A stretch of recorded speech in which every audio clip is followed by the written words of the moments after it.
Muy bien, muchísimas gracias por esperarnos. Aquí ya se armó el panel en el timón, Así que todo listo para debatir después de una charla interesante con Domingo Cámara. Aquí está el área económica. El área económica, acá el experto del día en blanqueo, Mariano Sardanz. Exactamente. Y Javier Milei, economista, que además nos trajo... Tenemos libro nuevo del señor Milei. A ver, aquí por ejemplo. Todos los libros de Milei hasta ahora eran muy formales. Ver, este tiene título más informal, Maquinita, más canchero, ¿no? infleta y devaluta. Bueno, entre el lunfardo y la historia que todos conocemos de la Argentina. Bienvenido, Javier. Gracias por el libro. Bueno, y aquí está el diputado Eduardo Amadeo y el diputado Javier David. Del bloque justicialista. Justicialistas, bueno, Cambiemos. Los dos también. Bueno. De origen, sin duda. Cambiar. Exactamente. Bueno, Eduardo, digamos, se habla mucho de acuerdos políticos ahora. Dice que el presidente quiere que vengan de a uno, no que vengan todos juntos, pero hay varios temas. Está lo de las tarifas, que todavía no está resuelto. Está lo del presupuesto 2017, digamos. Hay una discusión ahí sobre el tema superpoderes. Por momentos se ve que la oposición se le pone muy dura a Macri, por momentos aparece solamente, digamos, el cristinismo más aislado. ¿Cómo estás viendo primero, yo veo lo que se viene? Yo estoy absolutamente feliz con el año que venimos llevando en el Congreso. Hoy hemos aprobado leyes por amplias mayorías. Aprobamos el último que me tocó a mí en tanto presidente de la Comisión de Finanzas, la ley que crea el UBI, una herramienta muy interesante para promover el mercado hipotecario, 150 y algo de votos. Sí. Y tenemos un diálogo permanente, la verdad, que es un diálogo donde cambiamos artículos, o sea, no estamos absolutamente abiertos en ese sentido y esto es un gran ejercicio democrático y político. Ahora viene el presupuesto y vamos a repetir la experiencia. Como es ritual, vendrá Alfonso Pratgay el 15 de septiembre y antes y después comenzaremos el diálogo. El tratamiento del presupuesto va a ser largo, van a venir todos los ministros, vamos a contestar todas las preguntas y haremos las correcciones que podamos dentro de los límites macroeconómicos. Pero desde el punto de vista político estamos... Se va a volver a una discusión de presupuesto en la que se puede hacer cambios, claro, no hay más un paquete cerrado que se tiene que votar. Como lo aprendimos a partir del 83. Digamos. Absolutamente, y el tema del artículo 37 de los superpoderes va a estar sobre la mesa. Nosotros sentimos que necesitamos tener alguna flexibilidad para poder administrar. Tal vez la oposición nos pida una mayor dureza, pero nada va a dejar de ser conversado y negociado como debe ser. Así que creo que estamos contribuyendo al mejor funcionamiento de la democracia por esta vía. Yo personalmente estoy muy contento con cómo están dando el presupuesto y además agradecido a la buena onda de la oposición. Como vos decías, tenemos ahí el kirchnerismo más duro, más intransigente, que se opone a todo. Hoy increíblemente se opusieron al proyecto de los UBIs, que sirve para una herramienta para mejorar el mercado hipotecario, se oponen por deporte, pero con el resto de la oposición tenemos un diálogo muy civilizado, así que estamos bien.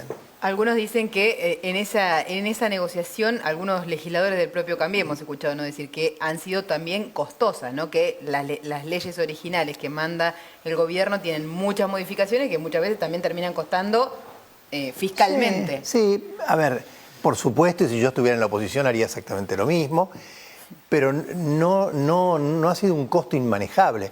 Me parece que los beneficios son mayores que los costos. A ver, lo que nos permitió salir del cepo, la negociación con los holdouts, ha tenido unos beneficios enormes. El blanqueo, la moratoria y la reparación histórica a los jubilados, lo mismo.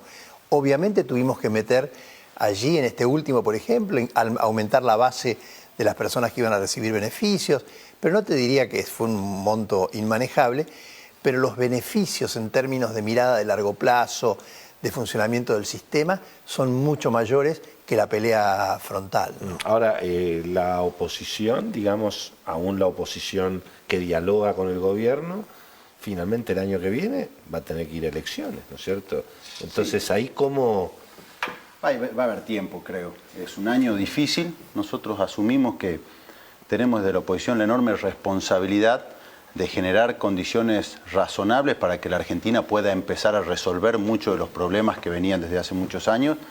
Y ya llegará el 2017 para diferenciarnos. Nosotros creemos que desde el peronismo tenemos la enorme obligación de generar una alternativa superadora. No podemos estar esperando que le vaya mal al gobierno. En el tema tarifas, ¿crees que podría haber algún tipo de señal también política como para mostrar algún acuerdo? Claro, Sí, la yo creo- discusión es si la audiencia pública va a ser una masacre en la que la oposición vaya a hacer un show. Claro, o se y llega- No, no, o si va a ir a desde discutir. nuestro punto de vista. Por ahí algunos sectores muy extremos de oposición puedan buscar eso. Yo creo que en el tema tarifas quizás ha sido, de todas las medidas que ha tomado el gobierno, la que peor se implementó.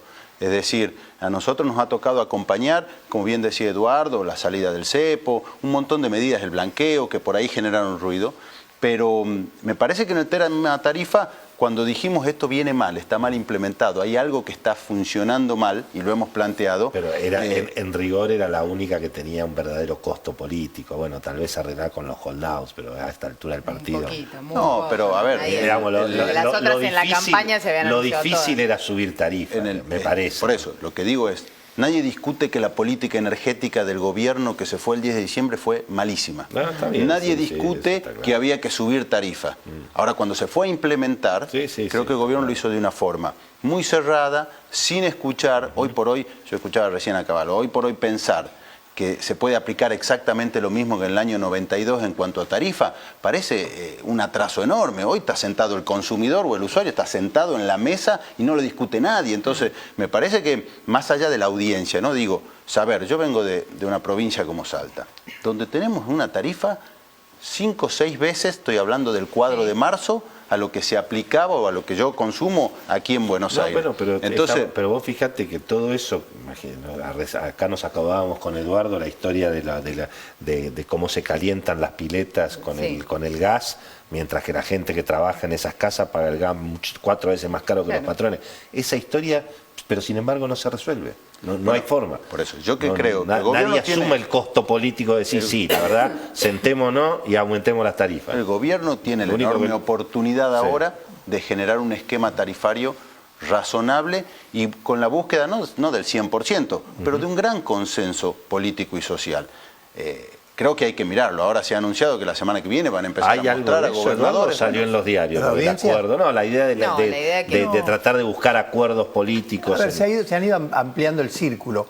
Ahora el presidente ya institucionalizó el acuerdo con el diálogo con los exsecretarios, Exacto. Sí. gente muy valiosa y respetable, pluripartidaria, que le han aportado a Aranguren algunas ideas muy interesantes, porque no les tengo que contar a ustedes que esta es una matriz extremadamente compleja, que va claro. desde el precio en boca de pozo, pasando por las diferencias provinciales y municipales, lo heredado, ¿no? O sea, aumentamos acá, no podemos aumentar en Salta el mismo porcentaje, y además tenemos gas y electricidad. Vamos avanzando en eso, veremos cómo salen las audiencias, yo soy optimista en este sentido. Un pequeño detalle, ¿no? Yo hace un par de semanas después del timbreo, nosotros timbreamos, vimos a 150.000 personas. Sin ninguna duda el tema de las tarifas no estuvo primero. Estuvo primero la inseguridad y el desempleo. Bueno, mira, una cuenta que me decía esta semana la eso es gente de obvio. ASAP, ¿no? 180.000 millones entre subsidios directos e indirectos. Un cuarto de eso a seguridad. Claro, ¿no? Entonces, Claro. la gente, no es cierto que la gente está preocupadísima por el tema de las tarifas. No es la primera preocupación. Para algunos sí. Eso nos da mucho más espacio para poder producir un acuerdo y un diálogo. Fue más bien una instalación mediática, diría yo, pero no fue una realidad. Bueno, ahí tenemos un espacio y vamos a retomar el camino para que salga bien en todos los sentidos, político y económico. ¿La justicia ves que puede ser un riesgo, una traba, una dificultad para la modernización económica que piensa Macri, que piensa Cambiemos? A ver, hoy les recomiendo a todos leer el artículo fantástico de Juan Liach en La Nación, que habla del tema central, que es la relación entre el presente y el futuro. O sea, yo respeto a ojos cerrados la decisión de la Corte. Sí, no, eso está Ahora, claro. me saco la toga de diputado como ciudadano, no estoy de acuerdo. Yo no estoy de acuerdo con el argumento de la Corte que dice que acá hay una exacción social para los pobres. Los pobres tienen tarifa social. Los ricos llenan sus piletas con gas regalado. Tenemos que hacer una recomposición de esa estructura. Y Liach lo que dice es que si nosotros nos dejamos guiar por esta dilapidación, Willy, Cecilia, 80.000 millones de dólares nos costaron las tarifas durante la década ganada. Sí. Imagínense una Argentina de inversión de 80.000 millones de dólares. Entonces, sin crecimiento de la red, con crecimiento cero de la red. Así es, tenemos que salir de esta trampa. Vamos a volver al foco de la economía. Y quería preguntarle a Mariano Sardanz una breve síntesis de las últimas novedades, qué es lo que se sabe del blanqueo, digamos, qué es lo que te llamó la atención de las últimas semanas y bueno, y si hay particularmente algo para la gente, que está todo el mundo preguntando, ¿no es cierto?, qué hacer, ¿no? Sí, actualmente yo te diría, en su gran mayoría la gente ya no duda que tiene que entrar en blanqueo. O sea, cualquiera que tiene activos en el extranjero, ya sea inmuebles, cuentas o participaciones societarias, la gente no duda que tiene que entrar. La duda es el cómo. ¿Cómo tengo que regularizarme? El cómo por cuestiones impositivas, o sea, ¿cómo hago para conseguir la mayor renta después de impuestos? O sea, ¿cómo hago para evitar el camino más gravoso desde el punto de vista impositivo? ¿Cómo hago para proteger? Es decir, bajar o sea, claro. Decido que blanqueo, pero quiero bajar el costo claro. del blanqueo. Vamos a el 10%. Vamos hacia un... No, nadie duda que tiene que pagar la multa. Sí, no, bueno, ¿cómo a partir de ahí, de un mundo fiscalmente transparente, el asunto, bueno, ¿cómo aprovecho las exenciones que tiene la norma? ¿Cómo protejo mi patrimonio? Es otra de las cuestiones a nivel legal que la gente está viendo. ¿Cómo reorganizo mi patrimonio por cuestiones sucesorias, cuestiones hereditarias? El asunto es el cómo estructuro. Ya nadie duda que tienen que entrar. Yo estoy de acuerdo con ¿Y eso lo resuelven los abogados, los contadores o los agentes de bolsa? Digamos? Muy buena pregunta. Hoy, en un mundo fiscalmente transparente, como es en el mundo, como es en Europa, en Estados Unidos, normal, es el trabajo conjunto. Hoy la gente tiene el desafío de juntar su asesor tributario o su contador, su asesor, su abogado, especialista por ahí en derecho de familia, derecho societario, a su asesor financiero también y justamente coordinar todas las áreas. Cualquier cosa que ajustás de un lado, desajustás de otro. Y el desafío es eso, es juntar a todas las partes en pos de que lo mío sea mío hasta la última instancia de mi vida. ¿Cómo hago para proteger mi patrimonio? ¿No? ¿Cómo hago, como yo te decía antes, aprovechar las exenciones? Sí. Mariano, ¿y empezó a haber, y hay operaciones concretas ya hay registraciones de operaciones o todo el mundo está en ese mirar y ver cómo, pero todavía no concreta operaciones? No, ya tengo constancia y doy fe de que hay mucha gente que ya está entrando en el blanqueo, principalmente aquellos que necesitan acceder a ese dinero por cuestiones para vivir, para pagar sueldos. Y por supuesto... Es decir, que saben que lo van a usar y que lo van a tener que necesitan acceder a ese dinero. Están entrando al blanqueo y están entrando al blanqueo pagando la penalidad, no entrando a los bonos ni nada por el estilo. Bueno, hay diferentes personas con diferentes... Sí. Obviamente, la técnica... A mí me contó un pajarito que sabe... Yo confío en los pajaritos que se escuchan. Que parece que hubo mucha demanda del bono de 3 años. No tanto del de 7, que ahora parece que volvió a ser el recomendado, han hecho también es cierto que el de 3 años es el que vence ahora en más corto plazo. Y el de 3 años es decir, bueno, Macri no se va a caer, entonces dejo la plata ahí. No, y además tiene un vencimiento, una fecha, ¿no? Hay que entrar antes del 31. Sí, la fecha yo te diría, mayoritariamente la gente por un tema de tipo de cambio, un tema financiero va a entrar más a final de año. Claro. Hoy están entrando aquellos que necesitan la plata para pagar sueldo, como yo te digo, o para vivir.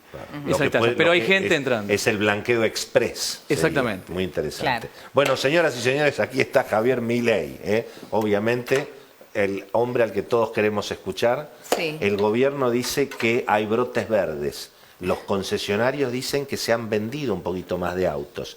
También las inmobiliarias dicen que se ha movido un poquito el mercado inmobiliario. Y la UIA llora lágrimas salvajes. Dice pero bueno, Prat Gay dice que los salarios le van a ganar a la inflación sobre el fin de año. Los economistas dicen que la economía va a crecer 3% y entonces Macri gana las elecciones el año que viene. ¿Usted qué dice, mi estimado? Bien, lo primero es que efectivamente la inflación va a bajar, ¿sí? Vos tenés datos que confirman que esta hipótesis se está cumpliendo. Vos tenés, por ejemplo, datos de lo que viene el mes de agosto. La inflación oficial, digamos, INDEC va a estar en 1,5, que cuando le limpies el efecto de las tarifas, que no cuenta, la verdad, pero lo vas a ver en 0,8, 0,7. Tenés, por ejemplo, otras muestras privadas que están entre 0 y 1,3. Es decir, que cuando vos empezás a mirar los datos de inflación, efectivamente hay una desaceleración. Ese es el primer punto. El segundo punto que uno también tiene que tener en cuenta es que ha habido un cambio en la política monetaria. Es decir, si bien sigue siendo contractiva, es menos contractiva. Y esto es muy importante. Aflojando. Sí, pero esto yo lo quiero enfatizar porque esto es lo que va a hacer que la tasa de inflación caiga más rápido de lo que vamos a creer. Digo, este es un tema no menor. A ver, Pero no era al revés, no era que claro. cuando la política monetaria es expansiva. No, pero ahora te voy a contar, digamos. ¿Acelera? Claro, pero ¿qué es lo que pasa? Vos tuviste una primera etapa, ¿sí?, donde hubo que contraer la cantidad real de dinero por dos vías. Sí. Una era sacando la plata, cantidad nominal, y otra porque te subían los precios, ¿sí? Correcto. Y además se dio que durante febrero, marzo y parte de abril hubo una fuerte caída de la demanda de dinero y eso es lo que te genera mucha inflación. Y no hubo aumento de salarios. Claro. Esa es la primera parte. Hoy la política del Banco Central, ¿qué es lo que hace? En realidad mantiene constante la cantidad nominal de dinero. La tasa de interés se ubica a ese nivel de consistencia para que no se mueva el tipo de cambio, esto es muy importante tenerlo en cuenta, y la demanda de dinero es lo que está determinando el nivel de precios. Pero ¿qué es lo que pasa? Como a vos te cayó mucho la demanda de dinero en febrero, digamos marzo y abril, la recomposición de la demanda de dinero te va a hacer que la tasa de inflación se desacelere mucho. ¿Por qué? Porque en la medida que la demanda de dinero empiece a ganarle a la oferta monetaria, los precios se van a desacelerar y te diría, hacia final de año, que todos, digamos, que vos recordás que fui uno de los primeros diciendo vamos a estar el último trimestre en un promedio de 1,5, puede ser que esto se alcance ahora en el tercer trimestre, con lo cual hacia fin de año la inflación esté promediando el 1 y eso significa que para adelante la inflación sería del 13.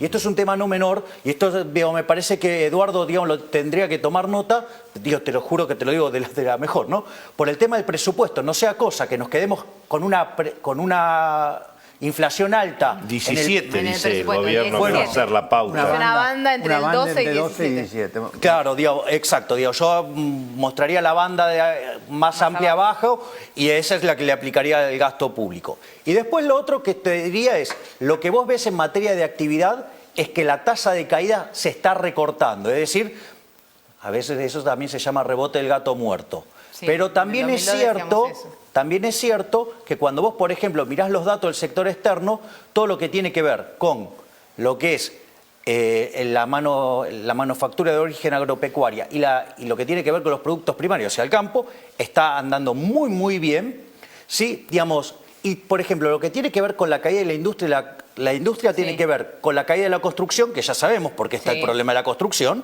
¿sí? No hace falta que lo diga, y por otro lado, con lo que es la caída de autos, siderurgia y metal mecánica. Ahora, siderurgia y metal mecánica están vinculadas a los autos, que es el efecto de Brasil. Y está cigarrillo, que es el impuestazo.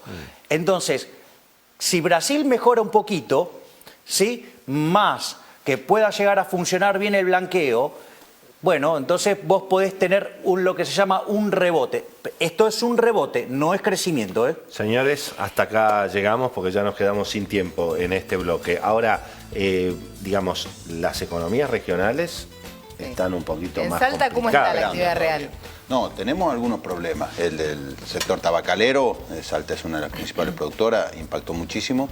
El tema del agropecuario, nosotros todavía tenemos un costo de flete que es un impuesto a la distancia que nos hace muy poco competitivos vinculado a lo que tiene que ver con el sector central de la Argentina. Sí, y los costos el de la tema de campaña que logística viene y no el son- tema de infraestructura lo mismo, con lo cual yo soy muy optimista con lo que viene, pero creo que hay que tomar medidas para las economías regionales. Estoy convencido de que ese va a ser un paso importantísimo, ¿no? Bueno, muchísimas gracias, Eduardo. Señores, No, gracias. Gracias a Estimados. todos. ustedes. Hacemos pausa y ya venimos, que es el último bloque. todavía Último tenemos, sí, bloque, señor. bloque de Chimentos. Bueno, vamos.